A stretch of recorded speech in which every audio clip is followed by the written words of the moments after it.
नमस्कार, welcome to investor के studies. आज हमारा है करेंसी डेरिवेटिव्स का सेट सिस्टम। चलो अब इसकी प्रैक्टिस करते हैं। इसका क्वेश्चन नंबर 1 है कि the initial deposit which is required for initiating a currency future option is known है। जो हम कोई ट्रेड लेते हैं, जो इनिशियल डिपॉजिट हम देते हैं अब ब्रोकर को, ट्रेडिंग मेंबर को, उसे हम क्या कहते हैं? तो उसको कहते हैं initial margin. The initial security deposit paid to open a future position is called initial margin. It allows the member to take exposure within permissible limit. MTM margin is daily settlement adjust, not initial deposit. ठीक है। Question number 2 है which of the following best describe the guidelines for broker with respect to issuing contact note for execution of the order. ऐसा question हम कर चुके हैं पहले। Broker should have separate audit team will inspect the process of issuing a contact note. क्या बोल रहे हैं? Broker should promptly issue contact note to his client every week on Friday. Week नहीं, हर टाइम, मतलब जैसे ही ऑर्डर लोगे वैसे ही आपको contact note दिख जाना चाहिए। Broker should promptly issue contact note to his client and client office सब broker है। ऑप्शन सी इसका ठीक हो जाएगा। As per SEBI code of conduct, contact note must be issued without delay every trading day। ठीक है। Client और sub broker दोनों को, मतलब क्लाइंट और सब ब्रोकर के क्लाइंट दोनों को, ब्रोकर और सब ब्रोकर के क्लाइंट दोनों को। क्वेश्चन नंबर 3 है कि in a OTC currency derivative market in India it is possible for corporate to write an option and receive a net premium. नहीं, ये पॉसिबल ओटीसी मार्केट में possible नहीं होता है। इन इंडिया ओटीसी मार्केट में corporate are generally allowed to use option only for hedging. Corporate में क्या है, कॉर्पोरेट में इंडिया में क्या होता है कि ऑप्शन को आप सिर्फ हेजिंग के लिए यूज कर सकते हो। ठीक है। राइटिंग ऑप्शन और receiving net premium is not permitted. खाली नेट एक्सपोजर अगर आप ले रहे हैं, खाली और नेट एक्सपोजर ले रहे हैं प्रीमियम को खाने के लिए, तो आपको नहीं मिलेगा, परमिटेड नहीं है वो। क्वेश्चन नंबर 4 है which of the following correctly describe the closing price of USD INR future contract. USD INR जो फ्यूचर कॉन्ट्रैक्ट का जो क्लोजिंग प्राइस है ना, वो हमने एक और बार 2-3 बार कर लिया है कि वेटेड एवरेज है लास्ट लास्ट आवर का। ठीक है। तो आंसर हो जाएगा इसका the weighted average price of last hour of an trading, weighted average price of last 30 minute of trading. Question number 5 है the system of accounting which is use to calculate price of currency future contract when multiple contract of a series are combined squared up is. कौन से method के through होता है ये? जो जब हमारे पास जब ट्रेडिंग मेंबर के पास और करेंसी फ्यूचर कॉन्ट्रैक्ट के बहुत कॉन्ट्रैक्ट पड़े हुए हैं अलग अलग प्राइस में, तो कैसे है? फर्स्ट इन फर्स्ट आउट के मेथड से ना। क्वेश्चन नंबर 6 है कि अगर local currency of a country which has a manage float has depreciated in the past few week. एक लोकल करेंसी है जिसको मैनेज किया जा सकता है, वो डेप्रिसिएट हो जाती है पास, मतलब कुछ हफ्तों में। Which of the below option could be suitable measure reduce the depreciation of currency. इनमें से क्या मेजर लिया जाए इससे करेंसी जो है वो हो जाए, डेप्रिसिएट होना कम हो जाए? Reduce the limit of FPI holding stock market. नहीं, रिड्यूस करोगे फिर और डेप्रिसिएट हो जाएगी ना, आपको इंक्रीज करनी चाहिए। Increase the limit of FPI holding the stock. अगर आपकी करेंसी करेंसी वीक हो रही है, करेंसी आपकी वीक हो रही है, तो आप क्या करेंगे? अब जो भी आपका एफपीआई की होल्डिंग ना, उसको आप बढ़ा दो, तो उससे क्या होगा कि फॉरेन इनफ्लो आएगा आपकी कंट्री में। फॉरेन इनफ्लो आएगा तो आपकी करेंसी की डिमांड होगी। ठीक है। तो इस वजह से आपका वैल्यू बढ़ जाएगी। तो एक्सप्लेनेशन में दे रखे है currency depreciation often occur due to outflow of capital. ठीक है।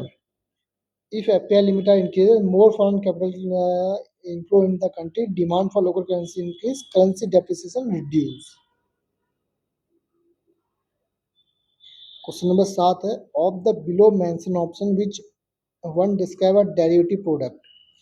तो डेरिवेटिव प्रोडक्ट को क्या डिस्क्राइब करता है कि Derivative product can be from equity, currency, commodity market and are traded on recognized stock exchange. नहीं, derivatives are complex financial corporate क्या बोल रहे हैं ये? अच्छा, derivatives is product whose value is derived from the value of one year underlying variable, ये इसका answer हो जाएगा। तो डेरिवेटिव प्रोडक्ट्स की वैल्यू ड्राइव होती है फ्रॉम दी अनदर एसेट, ठीक है।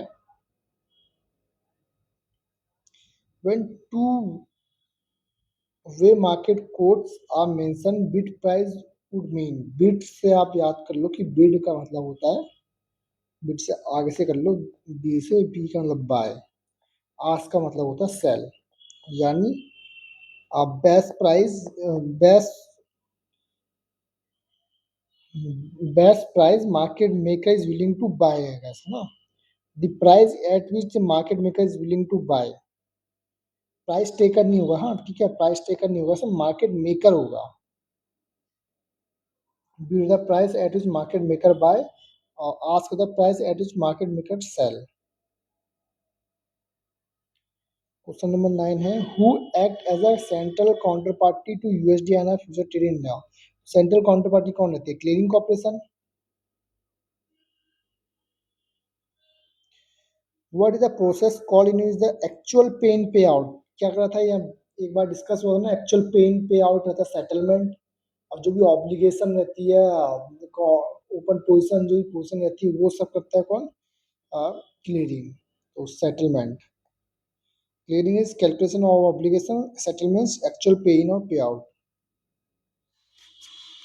क्वेश्चन नंबर 11 कह रहा है कि Miss Auto Exports has taken a currency loan and has to make loan repayment in USD by equal monthly installment, ठीक, करेंसी लोन लेता है और लोन रीपेमेंट करता है जो एक बराबर मंथली इंस्टॉलमेंट में, और it also has export remittance in USD every month which are slightly higher than loan amount, ठीक है, उसने एक लोन ले रखा है लेकिन उसका उसके जो वो एक्सपोर्ट करता है उस यूएसडी में, मतलब उसकी जो एक्सपोर्ट करता है उसकी पेमेंट भी उसकी हर मंथली यूएसडी में आती है, जो जो उसने लोन लेगा उससे स्लाइटली ज़्यादा है।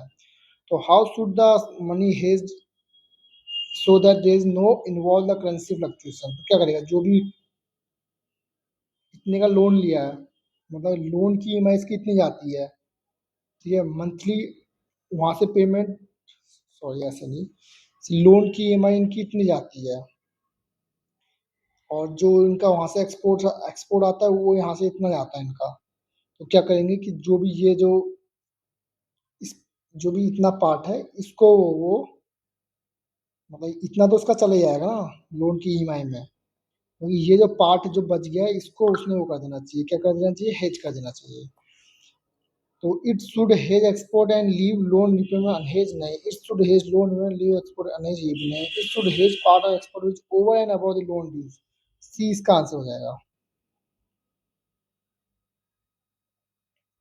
अब क्वेश्चन नंबर 12 कह रहा है कि USD INR 3 month future is quoting at 60.2 and 6 month 61.10.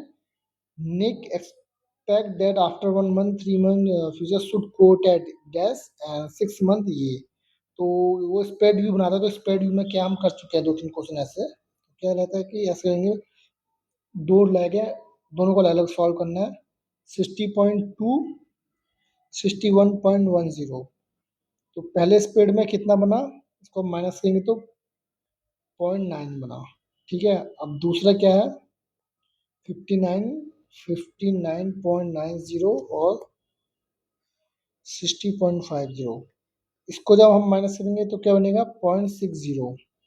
अब एक ये हो गया स्प्रेड, एक ये हो गया, अब इनको हम माइनस करेंगे तो बनेगा 0.30,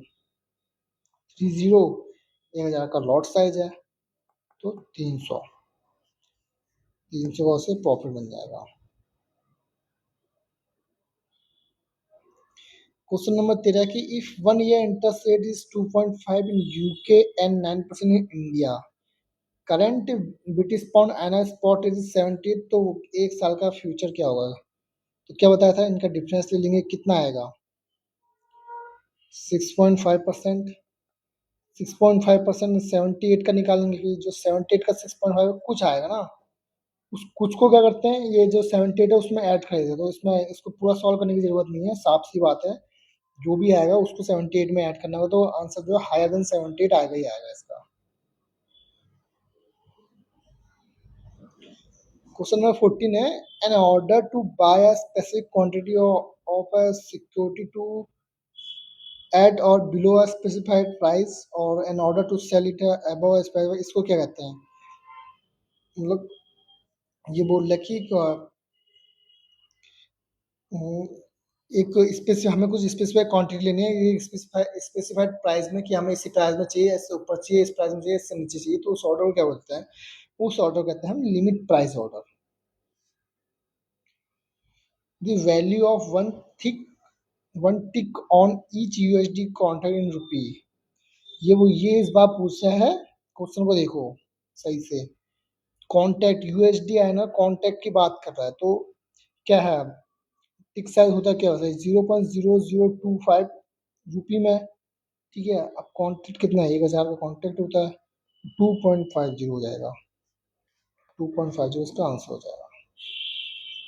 तो करना है सेट की भी practice. So thanks to joining us, अब हम नेक्स्ट सेट में मिलेंगे।